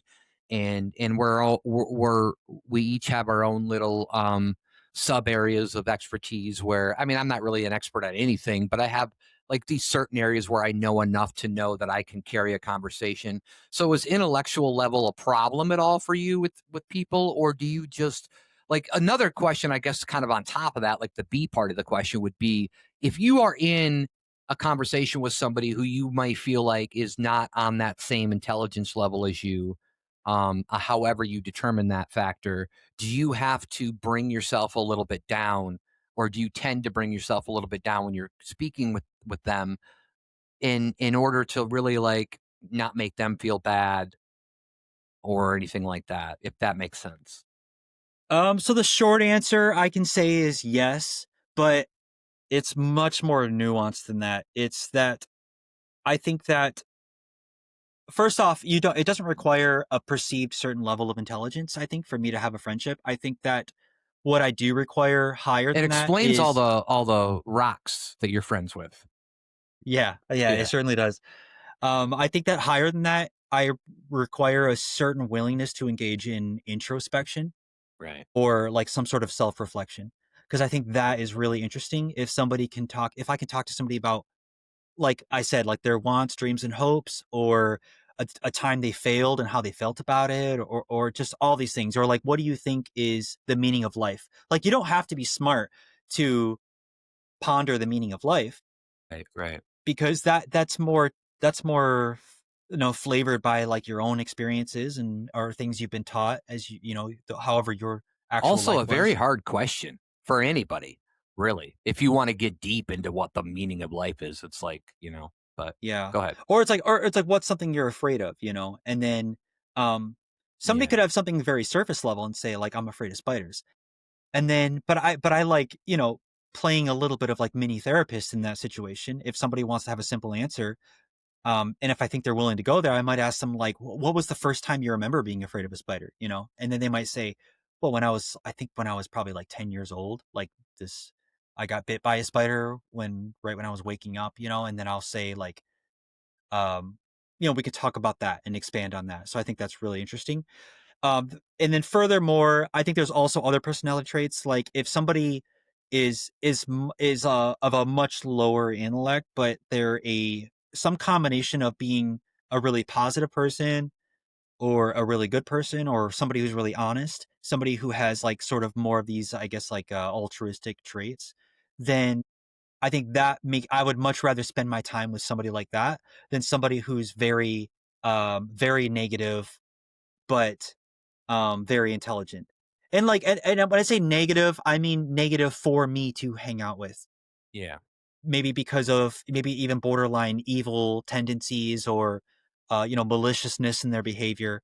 Um, I think that's the kind of like negativity that I'm speaking about, that I don't really want to spend a lot of time around. So it's not. It is nice to have intelligence wrapped up with all these things, but it's not a hard requirement. Yeah, I agree. I agree. And I feel like that you can get I feel like you have to have like a nice mesh of friends. Like you kinda want the one that's like because in my experience, the people that aren't like, you know, way up on the intelligence scale or whatever, they're actually more fun. They don't let things get bother them or, they're not thinking about like some stupid thing all night long that and so it's definitely interesting. I wanted to ask you if you consider if you've got yourself do you have a best friend or do you just consider everybody kind of like close friends or acquaintances or whatever? I don't want to go so far as to say best friend. I think that I have friends that are best. At things? And maybe it's at things. But I don't even want to say at things, but that is implied. But Yeah. I think that it's better to say I have friends that are best. But I don't want to say I have a best friend. I think that different situations call for different types of relationships. And I would love to have, I mean, ideally I would love to have 5 friends that I can all call best friends. But just framing it as like the best friend, I think is unfair to people who are really, really important in your life for different reasons. And there's also something hopefully that I bring to those people as well that is of similar importance, I would hope. And how about girls as friends? Hard or easy? I think that it's harder. It's Yeah. harder. Yeah. Yeah, I think it's harder. It's easier when circumstances make it easier. I think that if the girl is family or if the girl is um I mean family is obvious, but beyond that it does get much harder. I think that you have to it's hard to be s- friends with somebody you're attracted to. So on the surface, you could say something really simple and reductive, like, well, then just you can have girls that are friends that you're not attracted to, and that's how you do it. But if you just take the opposite of that, you're basically just saying like she has to be ugly for you to or you have to find her ugly. It's like, and that's a really harsh statement. So and I don't think that's necessarily true. I think I've had great friendships with girls that I was attracted to, but it was an attraction that was like, I don't know, like a fun attraction and not necessarily like I have to spend the rest of my life with you kind of feeling. I think when you have that, I don't know that it's possible. Actually, I have an ex-girlfriend that I could be really good friends with, but I won't like, I don't think I would allow myself to spend much time with her because it would be very easy for me to think of things in terms of like we should be together, and then it would cloud like every decision and every joke I made, everything I did around her would be clouded by that, like the that undercurrent of like, and that would be secretly motivating me. That would be Yeah. motivating the things I did in the friendship and then it becomes manipulation. Then you slip into sort of like that what they call like the nice guy thing where you become like the super nice guy to the girl, but like nice in a way not where you're actually nice, but where you're like manipulatively nice because you're hoping that all your good deeds add up to you being the guy that she finally can say, "Oh, now I'll sleep with you because you were just so nice," And it's like I've and early on I realized that I didn't want to fall into that pattern, and that was Yeah, and then we've got like the friend zoned thing, which is a whole nother thing. And when you get friend yeah. zoned, and but We could talk yeah, and that's basically what I'm talking about, yeah, yeah, and it's like, is the friend zone real? Does it exist? And what does it mean? And what does it mean for each person? What does it mean when a guy friend zones a girl or a girl friend zones a guy? And I don't know, yeah, I'll put a pin in that because yeah, I don't now I'm at the point where I'm ready to launch into it, what but about what yeah. about talking about relationships? Like, obviously, we're sitting here talking about them. I would consider us friends. I mean, we're cousins, but we're also friends.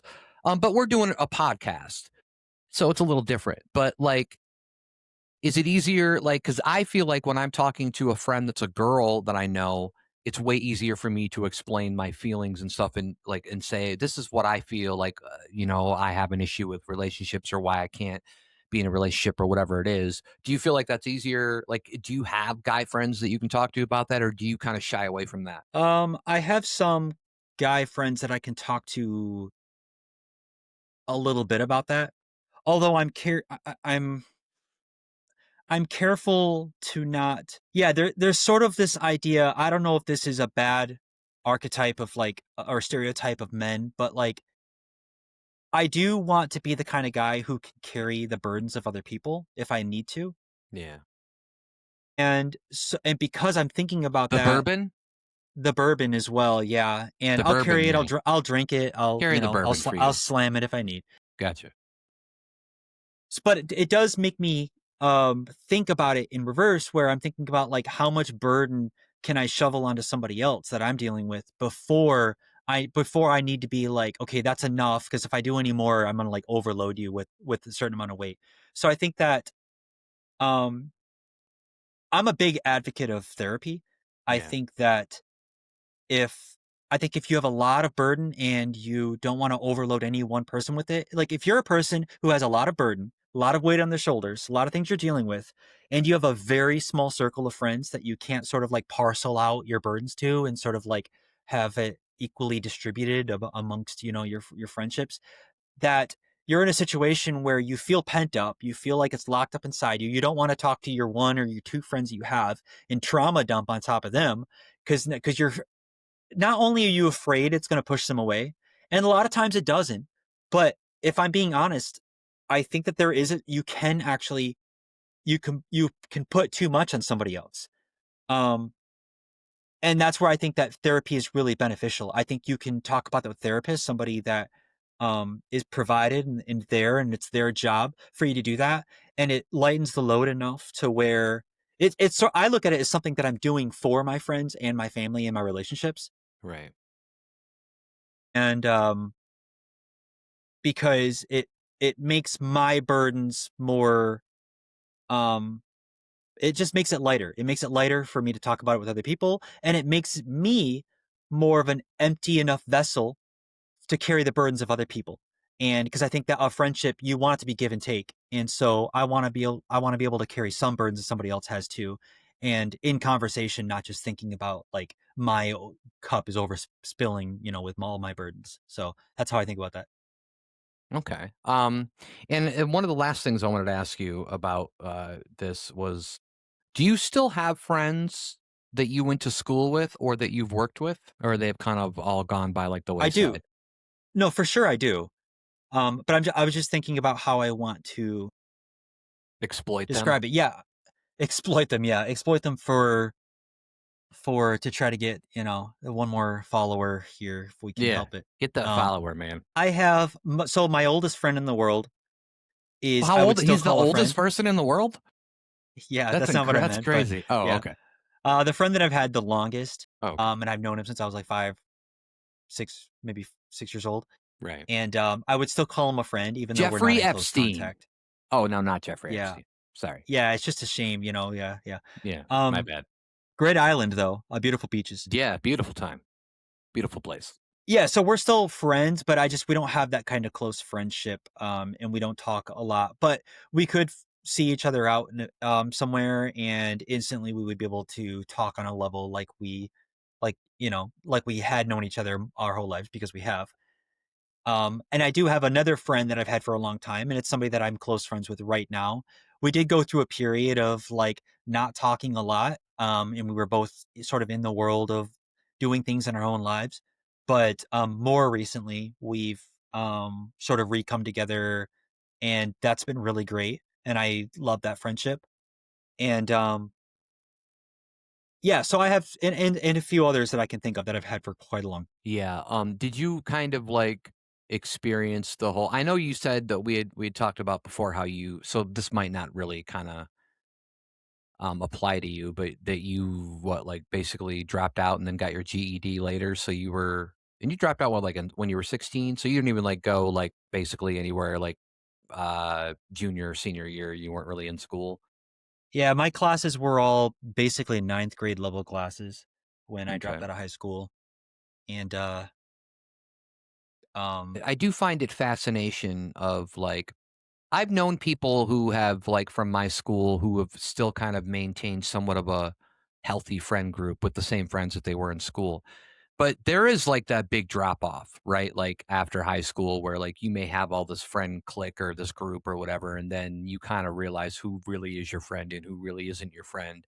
And it's usually the people that were friends before the clique in the first place that are still your friends. But yeah, I guess, and then, you can go to college and kind of get your own, there's so many different steps of life. But the step I always ask myself is like, how do people make friends when they're like 40 years old, like us? Like, how do you, like, it's really hard to make friends later on in life, I feel like. Do you feel that way? I think that I do agree with that. Yeah, I think it's harder to make friends later in life, especially after all your school activities are done, and with the advent of like, my job, I work from home, and it's everything, and I want that in a job because I'm one of those people where like one of the highest things that I hold on my like hierarchy of values is freedom. It's like personal freedom. And I have um and so working from home just gives me that level of freedom that I crave from the place that I'm employed at. Um but it's made it harder to make friends, even harder as an adult. But I sort of have this suspicion that making friends as an adult is sort of like gaining weight as you get older. Yeah. There was for a long time, there was this idea that people gain weight as they got older because of metabolism. And then like the study came out like, I don't know, a year or two ago or something that basically showed that metabolism doesn't change for people on average until they're like 60. So most of the weight gain that people experience when they're like 30, 40, or maybe even 50 is actually just the result of lifestyle changes. And so I like to think like I think it's easy to be like, it's hard to make friends because people just don't want to be friends. But I think actually it's our habits, our lifestyle habits that are creating these obstacles to new and meaningful friendships. Right. So so I'm hopeful that with the right attitude that it's not hard to make more friends if I just have the right perspective and I'm willing to put myself out there. Yeah, and in this day and age with, like, the kind of political polarization that we have and then dealing with social media, and it's not like just because you're not young in high school dealing with social media, you can still be an adult and deal with social media, and it still feels like high school, like there's, people bullying you or saying like, people that get on and say stupid things just to, like, put you down and that, like, so I think it's harder in that way, but like you said, I think that there are burdens there that we made for ourselves and I think that, and plus, that's kind of like the universal thought in this country, at least in this country, is that it is harder to make friends as you get older. So if that's in everybody's head, then that's just going to make it harder, right? Because you're already pre-thinking about it. But yeah, I had a friend. We moved when I was a kid, like 5 years old. We moved to this place, and it's actually the place I'm in now. But um, we moved there and I met a kid that lived right next to me, and we're still friends to this day, even though he's had a lot of issues of himself. And he's kind of a selfish person, I'll kind of say that. So I don't really talk to him very much. Um, and then a lot of my other friends are married with kids. I got two friends that are married, two separate uh couple groups of friends that are married, that have they both have six kids. So it's insane. And they're both younger than me. Um, and it's so so that gets difficult. You can't really hang out with those people, especially when you have six kids. It's like I don't blame you for not being like, hey, what's up? And then there's the whole thing of like my own issues, right? Like my same issues that I have in romantic relationships where I feel like I'm not the best or all that. I get the same thing with friends. And because of my issues, I don't want to put burdens on them.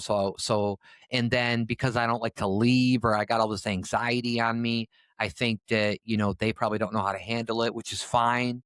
But then, your depression sometimes will say, I always tell people that the biggest thing that depression does is tricking you and making you think that nobody cares about you because that's what depression really does. It's like, oh no, you sit there and you stew and you're like, well, they fucking don't care. They don't call you. They don't message you. And in reality, it's just I think a lot of people don't know how to deal with it. They just don't know what to say or do. They'll be glad to help you, but a lot of times you have to be the one to reach out. And you're so stuck in your own depressions and things that doesn't really happen, or you don't want to be a burden, or anything like that. But yeah, I've had, I've had some decent friends. I don't think I've ever had like that real best friend kind of take. I had my friend Rich. We did some music together.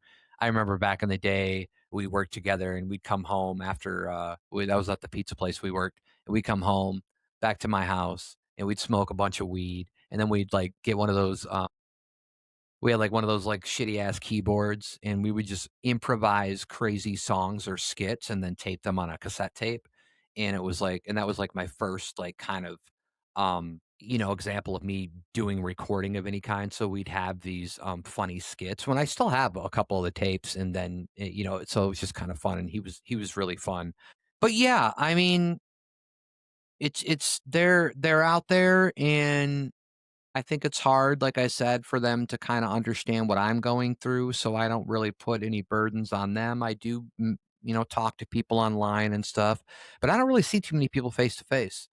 Um, and it's kind of unfortunate.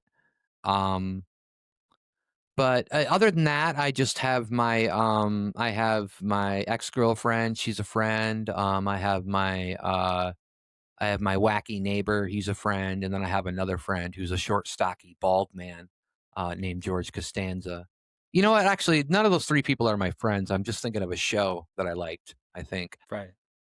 Yeah, even that crazy mailman I thought was a friend, but I don't yeah, I think that's just a show I remembering.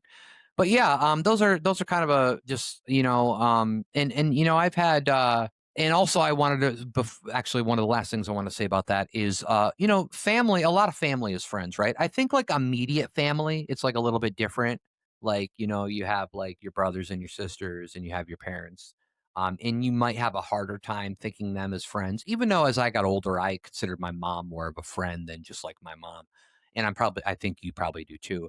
Um, but yeah, and then so when you start talking about like cousins and stuff, that's where really like it becomes friends, especially if you're like close to the same age, because usually you grew up together, and that's your parents would visit their siblings, and then the cousins would hang out and things. So yeah, I think, but I think friends are very important. And I think it's I don't know. I really think it's good to have a strong support group, and it doesn't always have to be friends, but friends, family, and all that stuff. Yeah. What else you I want agree with well, I agree with so there's an I generally have a take. I feel like this might be unpopular to some extent, especially if unpopular I'm not opinion? Okay. unpopular opinion, especially if I don't say it right, it'll be really easy to sound unpopular. But I think that friendship is thicker than blood. And what I mean by that is I try not to I generally don't have I limit the relationships that I have in my own family generally to the people that I feel like I can be friends with. And there are exceptions to that rule, but I think that it's yeah, not to sound like Vin Diesel too much, but I think that your friends I think that you want the family members that are good to have in your life, you want them to be you I would rather call them my friends because I would rather think of my friends as my family. And and I have the benefit of having quite a few family members that I can think of as friends. And I think that for example, like my mother, I love her a lot, but I can also call her a friend. And I can do that and I know that I can do that because she is in the circle of what I would consider my family. And, and to truly feel that way about somebody. Yeah. So there's I don't know, maybe it's a catch 22, the way I'm describing it, but, I just think that the aspect of friendship is really important Super important. because, Yeah. yeah, because you can have family members that are genuinely not great to have in your And they life. I always think seem some like people, biased too, don't they? Like I feel like you can get like especially if you're talking about talents. Like if you're saying, "Hey, this is what I want to do," or this like am I good at this? Or hey, like us, like we were in the music, like you do music, I've done music, and it's like okay, I want to like share this song. But if you share a song like with your mom or something, they're gonna be like, "I love it, I love yeah. it," and it's Yeah. like but I feel like you're gonna get a better response from friends. I mean, I'm sure friends would probably still even sugarcoat it a little bit, but at least I think they're better in that aspect too. Well, there's actually 2 sides to that. That it's funny you said it because I think you're right, but I think there's also a very specific way in which the opposite of what you're saying is right as well. Oh, okay. I think that sometimes you can create something and your family can also take it for granted Yeah. because Yeah. it's not special or you're not like you're just in their mind you're just not the authority on the subject, and it's like they're not going to listen to you talk about this thing, but somebody on the stranger might find you, like this podcast, like I'm talking about relationships. I hope that somebody can listen to it and pick something out and be like, man, Brandon said that, or Matt said that thing, and that really resonated with me, and I want to try to remember that. That's like an interesting point. Right. But sometimes you can have family that won't see you that way, or so it's also the opposite. But like you said, they're also hyper supportive of everything, regardless of the quality of what you create. Yeah. So it's a bit of a mixture. So it is a harder, like, a barometer to read when you're trying to gauge like the quality of what you're making, because either they're gonna say that it's great or they're gonna take it for granted in some way, and and yeah, and so that is one of those issues that I've run into. Yeah. And it's crazy because we have relationship, we have friendship, we have courtship, we have battleship. Well, I guess battleship doesn't fit with them, but there's a lot of ships out there. Like, back to the ship thing. I don't know. Yeah, I don't know. It's weird. Um, all right. Well, unless you've got anything else to say, I think we'll probably stop on that note, and then we'll continue this next week for our part deux. Um, so you got anything else you want to say? Yeah, I just want to say, just quickly look this up to help you out here. You also got leadership, Ooh, you got citizenship, yeah. you got a fellowship. Oh, yeah. Fellowship of the Ring. That's right. You have hardships, right? You Yeah, got a hardship. hardships. Yeah, You might want to take ownership over something. yeah. I don't think my fingers are matching the number of things I'm saying. You You have keep using scholarship. the same finger. One of them on a few of them you did. Yeah, you have scholarship. I'm just gonna keep doing that. You have stewardship, Oh, wow. Yeah. craftsmanship. You know, you have a companionship. Did you say that? I I didn't don't say that know. one. No, I forgot about that one. No, you have entrepreneurship. There are so many ships. There's not enough Yeah, water for all those ships, Brandon. I know the yeah. I Earth mean, is like 70% water, but it doesn't feel like there's enough water for all those ships. yeah. So there's, I could go on, but there's a lot of ships. Yeah. Yeah, Yeah, man. and that's the lesson. I think that's the That's the ultimate lesson that we overarch. want Yeah, everybody to get out. Anything that we've said up to this point is just useless, like just useless banter. If we want you to get anything out of this, it's that there are multitudes of ships. yeah. And you know what? We ship with all the relationships. We ship all of them. Yeah. Yeah. Everything comes from a shipping yard. And so that's kind of how it works. All right. Well, yeah, we're gonna put a pin in this, and we're gonna come back next week and talk more about relationship with family, relationship with ourselves, and relationship with religion. Of course, we'll come up with a whole new different segment for everybody to have fun with. And so, thank you everybody for joining with us in the scary dungeon where we have been kidnapped. I forgot that I said that at the beginning. Um, uh, I mean, that's kind of a metaphor, right?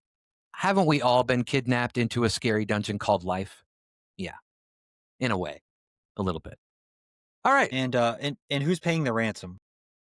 Well, I don't know. I don't know. I wouldn't know. Yeah. All right. Well, I think this was a good part one. So thanks for listening and joining us, and make sure you come back for part two, which will be next week, everybody. Thanks for joining us. This has been Socially Awkwards. I am Lake Mattahoochi. He is the Brand Canyon. Have a great week.